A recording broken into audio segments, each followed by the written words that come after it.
Minh Thúy xin kính chào quý vị hôm nay thứ Sáu, 28 tháng 6, 2024. Đến với VATV hôm nay gồm có phỏng vấn đặc biệt và nhạc lá bồ đề. Kính thưa quý vị, trong khoảng năm 1962 đến năm 1963, những biến chuyển ở Sài Gòn và ở các vùng nông thôn đã khiến cho một số sĩ quan Việt Nam, thí dụ như Đại Úy Nguyễn Tùy, cho rằng không nên rút các sư đoàn ở miền Trung đi để Cộng sản có thể dễ dàng tiến vào. Nhưng cùng lúc đó lại có một số sĩ quan Việt Nam khác như tướng Tôn Thất Đính lại cho rằng quân đội Việt Nam đã đủ mạnh và vì thế có phối trí cách nào đi nữa cũng chẳng có ảnh hưởng mạnh gì đến tình hình an ninh. Không chỉ ở phía Việt Nam, cả phía Mỹ cũng không có cái nhìn giống nhau. Cơ quan dân sự United States Operation Mission cho rằng tình hình miền Trung đang mất dần an ninh, nhưng Bộ Viện trợ Quân sự lại cho rằng miền Trung rất an ninh. Những suy nghĩ khác biệt đó đã khiến cho Phòng Thông tin Hoa Kỳ gửi Frank Scotton về miền Trung để tìm hiểu. Lần này khi về miền Trung, ông Frank Scotton được toàn quyền tự do hành động để thăm dò vùng Long An. Thay vì hành động một mình, đơn thương độc mã như những lần công tác trước, lần này ông Frank Scotton quyết định thăm dò bằng cách khác. Ông quyết định tuyển mộ và huấn luyện nhân viên ngay trong các ấp ông thăm dò.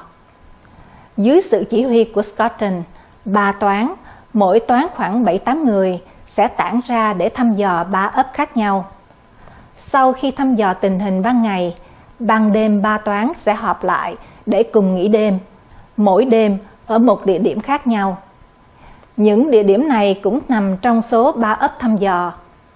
Ông Frank Scotton cho rằng như thế, khi tiến vào ấp thì Cộng sản sẽ là người xâm lược từ ngoài tiến vào, và phe miền Nam sẽ giữ vai trò chính đáng của những người chống xâm lược. Cuộc thăm dò các ấp Long An là một bước ngoặt quyết định trong cuộc chiến ở nông thôn. Cách hoạt động thích đáng và thành công của các đội thăm dò Long An về sau đã được bổ túc để biến thành các đội hoạt động nhân dân, mà CIA đã áp dụng cho gần như toàn thể các hoạt động chống cộng ở vùng nông thôn trong toàn cõi miền Nam Việt Nam. Sau đây, Minh Thúy mời quý vị tiếp tục theo dõi phần 5 phỏng vấn đặc biệt về tình hình Việt Nam trong những năm 1962 đến năm 1963 qua các công tác của ông Frank Scotton do Phan Lê Dũng, Võ Thành Nhân và Minh Thúy thực hiện.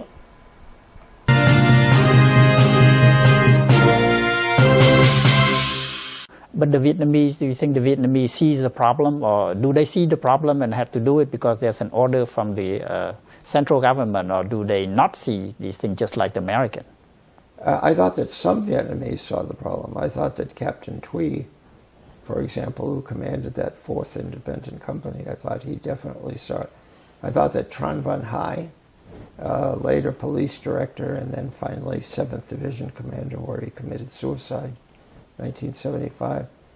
He was the province chief in Phu Yen when I met him, and then temporarily in command of the 47th Regiment. I thought he was very sharp, very perceptive, and he saw that. But then others, I didn't think saw it. It was almost as if they thought that whatever the communists did would be irrelevant because now they had independence and they could organize, and they were ready to do whatever needed to be done. And I thought I met Tôn Thất Đính, for example. I don't want to be disparaging of someone, but I could hardly believe that he was a general officer when I met him.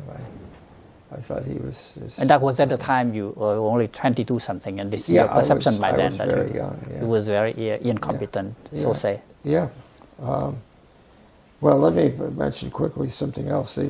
One consequence of there were so many consequential items falling out from the 1963 murder of the president and things like that. But one was that there'd been some discussion in the White House about whether or not security was deteriorating in any part of the country. And Rufus Phillips had a report from the USOM representative in Long An province indicating that there was real deterioration there, fairly close to Saigon. So in December of '63, before I was allowed to go back to Central Vietnam, I was brought down to Saigon, and Ev Baumgartner had obtained, some pistols from the CIA station that could be used in a concealed fashion. And he said, I don't know exactly how you want to do it, but I want you to do a quick survey in this area of Long An, from Ta Nan, the province capital, to the My Tho border, province border area, or Din Tung it was called at that time, an area of 30 or 40 hamlets. MacV says it's secure. USOM says it's not. Can you get in there and find out what's happening? So I said, yeah, sure. So that is a precursor to what my brother Frank Snip mentioned as work with small teams. For the first time then, I was given responsibility to go into an area, find out what would happen, and do it any way I wanted to.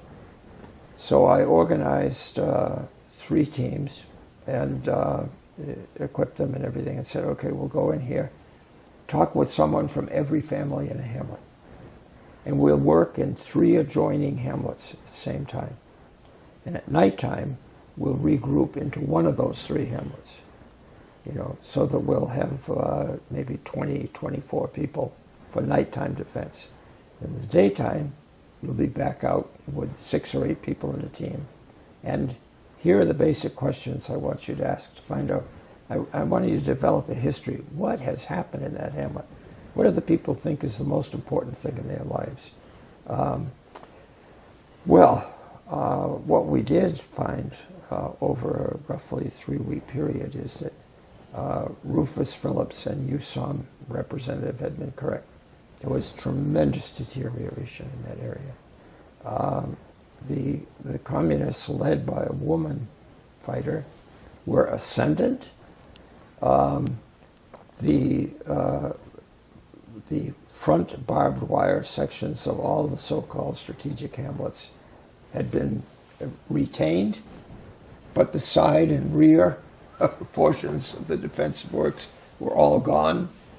There was one local force, triangular-shaped, mud-walled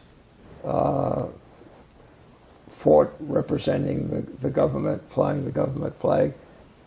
But they never went outside of a little triangular area. They were isolated. And by the way, about a month after I left, they were overrun. So that report went up into the embassy and had some fallout effect. But it was also educative for me, because I learned from that we can organize, at least on a local tactical level, we can organize as well as the communists. I wouldn't say better, but we can do it just as well. And at that point of the war, we can have better equipment, and it's possible to make a difference. So going about a month or so later, then being released, you might say, to return back up to Central Vietnam, and seeing this fellow Major Kelly that I had mentioned previously. Kelly told me that a former Viet Minh named Nguyen Duy Be, I mentioned his name because he's deceased now, had approached the district chief in Trung Ia and asked, feared the return of the communists, in his punishment, and he had asked for some help in organizing a self-defense unit. So Kelly brought me down to the hamlet where this fellow met. Diminutive, but vibrant with personality.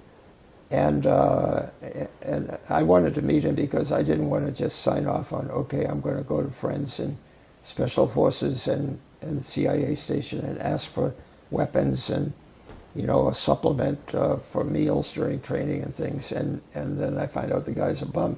But he was very impressive.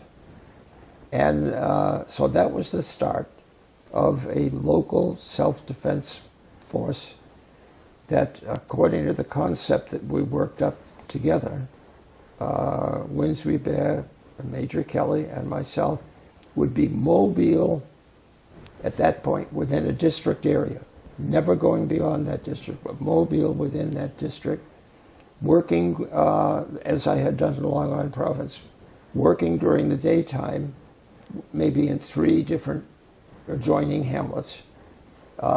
And I say working by helping people, or just being friendly, you know, visiting the schools, passing out things, doing anything at all, but being an active presence. And at nighttime, being in one hamlet, grouped together. Not in a fort, not in an outpost, in the hamlet. So if the communists had to come in, they were the ones that would have to enter a hostile hamlet. See? And that was the beginning of what eventually, with a lot of bureaucratic adjustments. When you're talking to the villagers, are they more so-called political aware of the situation? Are they actively choosing side, communists or nationalists, or do they don't know anything? And well, there were in any location you could find that there were some people who were in, I think, significant part because of family connections. There were some people who were supporters of the communists. There were others also for personal reasons, family members who had perhaps been killed by the communists, or frustration at communist requests for assistance in terms of foodstuffs and things like that, that were not at all supportive of the communists. But in any case, absent meaningful government presence in the hamlets, they had to be responsive. Minh Thúy xin kính chào quý vị. Hôm nay thứ Sáu, 5 tháng 7, 2024. Đến với VATV hôm nay gồm có phỏng vấn đặc biệt và nhạc lá bồ đề. Kính thưa quý vị, khi đã tiếp xúc gần gũi với những người dân ở thôn quê, ông Frank Scotton đã thấy rõ mức độ ảnh hưởng sâu rộng của Cộng sản. Trái hẳn với sự suy nghĩ lúc trước của ông cho rằng Cộng sản chỉ mới bắt đầu nhúm rễ sau năm 1960, sau khi mặt trận giải phóng thành hình. Ở Bình Định thì Cộng sản đã có mặt ở đó từ năm 1945, khi Việt Nam còn nằm dưới sự đô hộ của người Pháp. Đối với người dân Bình Định, Cộng sản đã bám rễ sâu từ cả 20 năm trước thập niên năm 1960. Vậy thì tại sao người dân ở nông thôn lại theo Cộng sản? Họ có sự lựa chọn không? Và nếu có, thì tại sao họ không ủng hộ chính phủ miền Nam? Bên cạnh những suy nghĩ về truyền thống, về sự chọn lựa quốc gia hay Cộng sản, trong quá khứ những cuộc biểu tình chống đối của Phật giáo và phản ứng của chính quyền đối với những chống đối đó cũng bồi thêm những suy nghĩ đã ghi lại từ trước. Frank Scotton nhận định rằng người Công giáo và người Phật giáo đều rất đau buồn về sự việc đã xảy ra và cho rằng chính quyền có thể tránh những chuyện đáng tiếc đó. Năm 1963 là năm của những bất đồng ý kiến lan rộng, những phản ứng vụng về, thiếu uyển chuyển của chính quyền, những quyết định sai lầm quân sự khi tái phối trí các sư đoàn ra khỏi các điểm trọng yếu và đã làm suy giảm tiềm lực của miền Nam Việt Nam. Trước tình hình náo loạn của các cuộc biểu tình của sinh viên, học sinh, Phật giáo, Công giáo và đảo chính sắp xảy ra, và Cộng sản ngày càng hoạt động bạo dạn hơn ở các vùng nông thôn. Một nhân viên Hoa Kỳ hoạt động ở Việt Nam đang tiếp xúc gần gũi với người dân đã thấy gì, nghĩ gì. Minh Thúy mời quý vị theo dõi phần 6 phỏng vấn đặc biệt qua tình hình Việt Nam trong những đầu năm thập niên năm 1960 qua các công tác của ông Frank Scotton do Phan Lê Dũng, Võ Thành Nhân và Minh Thúy thực hiện.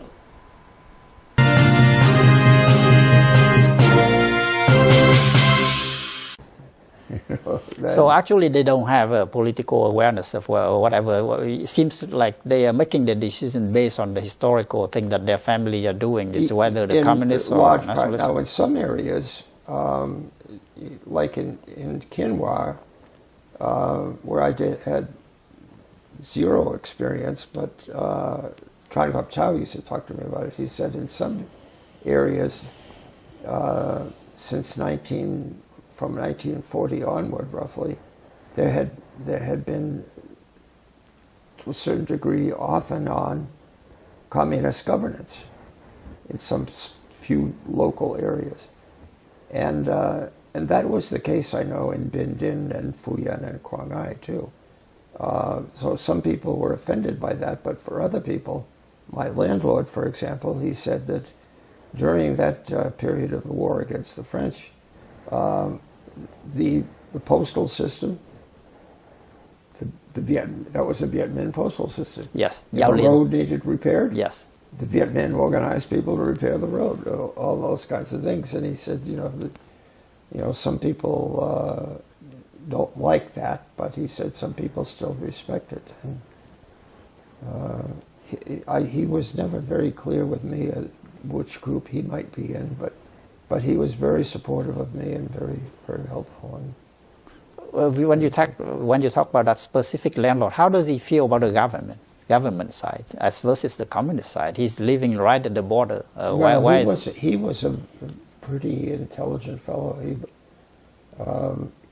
He thought that the government side, for family reasons, had terribly mishandled the 1963 Hue incident. And he is the first person who actually told me that the problem was not Ngo Dinh Khan. The problem had been Ngo Dinh Thuc.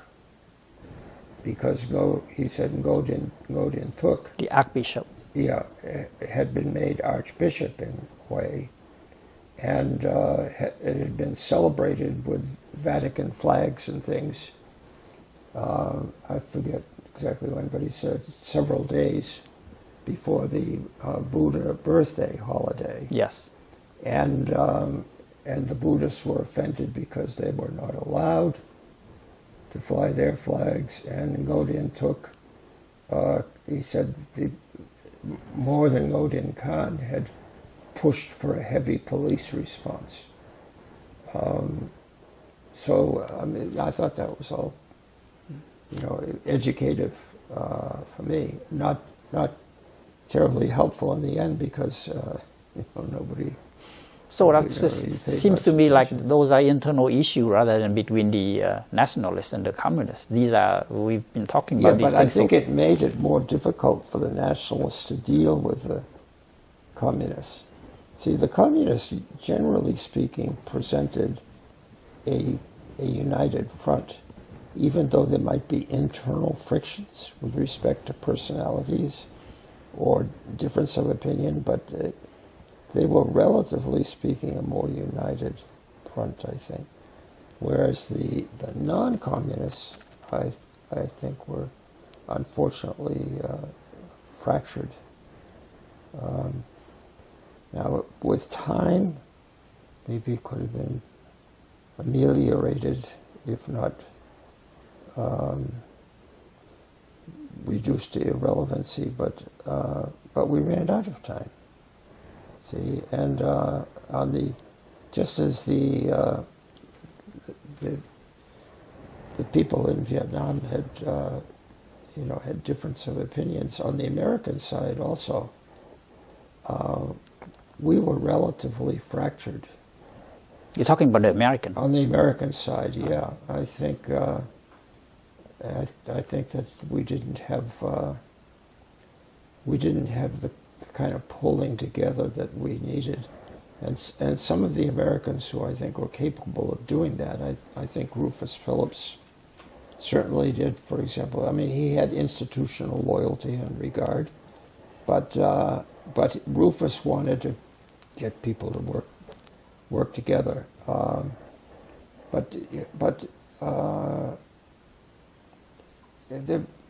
were some important differences of opinion. You look at the CIA station chief, Pierre de Silva, for example, and Frank may have some thinking about this, but I personally liked Pierre de Silva. But we had a fundamental difference on how to approach the matter of specialized small units of the sort that I had worked with Nguyen Xuy Bae and Major Kelly, and I brought some instructors who've been with me in a couple of other programs up there to get it started. And I wanted localized effort. As I said to Pierre one time, that it happens that 40-man units in 3 squads is what seemed to Nguyen Xuy Bae and Kelly and me to be workable in Quang Ai, but maybe in Shadek we're going to be talking about an 18-person unit. But in any case, the effort, I think, has to be locally tailored and initiated and trained. Whereas I understood pretty quickly that for Pierre, organizationally, what he wanted to do was centralized training. He wanted a kind of one size fits all, and he wanted to do it in a national training center. So the result was that I was detailed off to work with MACV, and then later with Special Forces, and the intensive training was for rural development cadre, as they came to be called, was placed in a national training center in Vung Tau, where eventually another good friend of mine, Nguyen Bae, was put in charge after General Vinh Lop had attempted to have him assassinated on a difference of opinion over corruption. What you're describing seems to me more about the tactics. What about the ideas? I mean, the so-called idealistic thing in the mind of these people. Is there any effort going in that direction, or are you just trying to provide them between the communists and the government? Seems to both competing for satisfying the needs of the local. My immediate interest, because of where I was sent in that period, 62 and 63, and what I was trying to do, 63, 64, 65, 66, was in the local, very much in the local. And I thought if it was correctly applied, it could have a satisfactory outcome nationally. In terms of national politics, my belief was that that would have to evolve, and I thought in every country it would have to evolve. But I thought that it would have to evolve in Vietnam, but that it probably could.